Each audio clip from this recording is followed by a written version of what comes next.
객관적이고 현실적으로 봐야 한다라는 이야기를 우리는 종종 하게 되어집니다.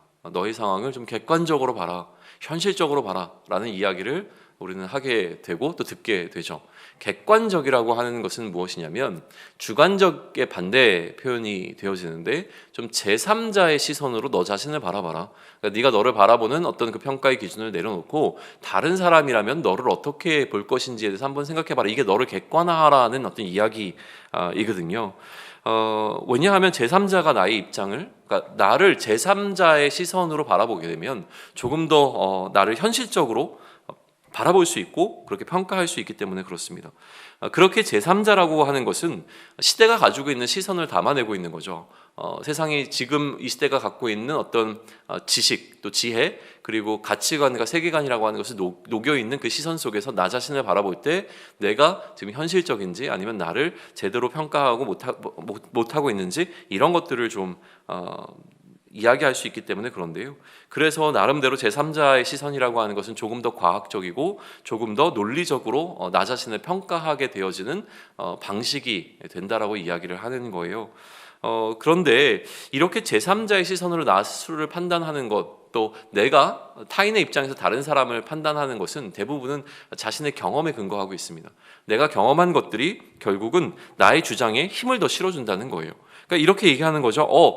내가 먹어봤는데 그거는 맛없어. 너는 네가 만든 음식은 굉장히 좋다고 생각하지만 내가 먹어본 다른 음식들을 기준으로 바라봤을 때 네가 만든 음식은 맛이 없어라고 얘기해 줄 수 있을 때, 내가 먹어본 음식들이라고 하는 경험적 요소가 내가 지금 주장하고 있는 것에 힘을 더 실어주고 있죠. 내 친구가 누군가가 해봤는데 조금 더 권위 있는 사람들이 이것을 해봤는데 그렇지 않다고 얘기하더라. 그러면 이게 훨씬 더 객관적으로 나 자신을 바라볼 수 있는 조언이 되어주죠. 특별히 뭐 뉴스에서 그렇게 얘기했는데, 아니면 정부에서 이렇게 발표를 했는데, 학자들이 이렇게 이야기를 했는데, 이런 것들은 결국은 나름대로 어떤 경험적 그 빅데이터를 통해서 나오게 되는 결과물이라고 하는 거예요.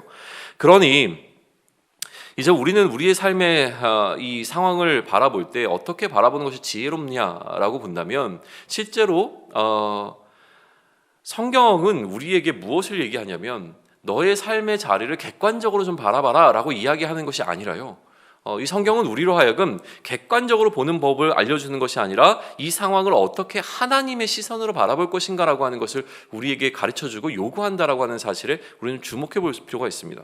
다시 얘기하면 사람의 시선으로 바라보는 것이 아니라, 그 사람의 시선의 그 객관성을 가지고 이야기하는 것이 아니라 신적 시선으로 어떻게 바라볼 것인가, 이 신적 시선으로 이 시대를 어떻게 분별할 것인가 라고 하는 것을 계속 우리에게 알려주고 있는 거예요.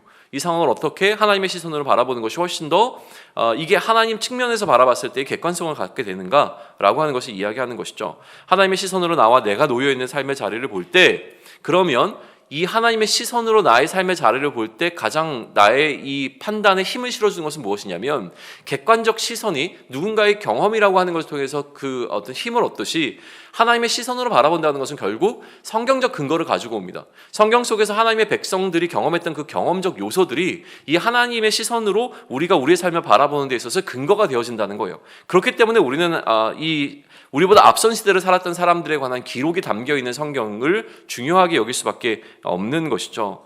하나님의 시선으로 나와 내가 놓여있는 삶의 자리를 볼 때 그 근거는 성경이 되어지게 되는 것이고, 우리가 이 성경을 통해서 하나님의 시선을 갖게 되어지고 하나님의 시선에 대한 확신을 얻게 되어지면 비로소 나의 삶이 해석되기 시작합니다. 나의 삶이 해석되어지고 또 해석되는 것으로만 끝나는 것이 아니라 나의 삶이 이해가 되어지고 해석이 되어지면 비로소 그것으로부터 나의 삶의 소망을 찾을 수 있는 이유들을 발견하게 된다는 거예요. 왜냐하면 이해가 되었기 때문에 그러면 그 다음으로 나아갈 수 있습니다. 그 다음으로 나아가는 것이 우리에게는 소망이 되어지고 우리의 비전이 된다라고 하는 거예요. 지금 내가 놓여있는 이 삶의 자리가 이해가 되지 않으면 우리는 이 삶의 자리에 머물러 있을 수밖에 없습니다. 그러나 이 자리가 어떠한 것인지, 이 삶의 자리가 해결된다라고 하는 것을 이야기하는 것이 아니라 이 삶의 자리가 왜 나에게 주어진 것인지를 이해하게 된다면 우리는 다음으로 나아갈 수 있는 것이죠. 그러니 끊임없는 말씀, 성경 말씀을 보고 이 말씀을 통해서 질문하고 또 묵상함을 통하여서 하나님의 시선을 알아갈 수 있는, 그래서 그 하나님의 시선을 알 때에 나의 삶의 문제가 이해가 되어지고 나의 삶의 문제가 이해가 되어지면 우리는 머물러 있는 것이 아니라 이제 앞을 향하여 소망을 품고 나아갈 수 있는 그 축복된 여정을 걸어갈 수 있는, 그 복이 우리에게 있기를 소망하고요. 그 복을 누리는 저와 여러분이 되기를 축원합니다. 아멘.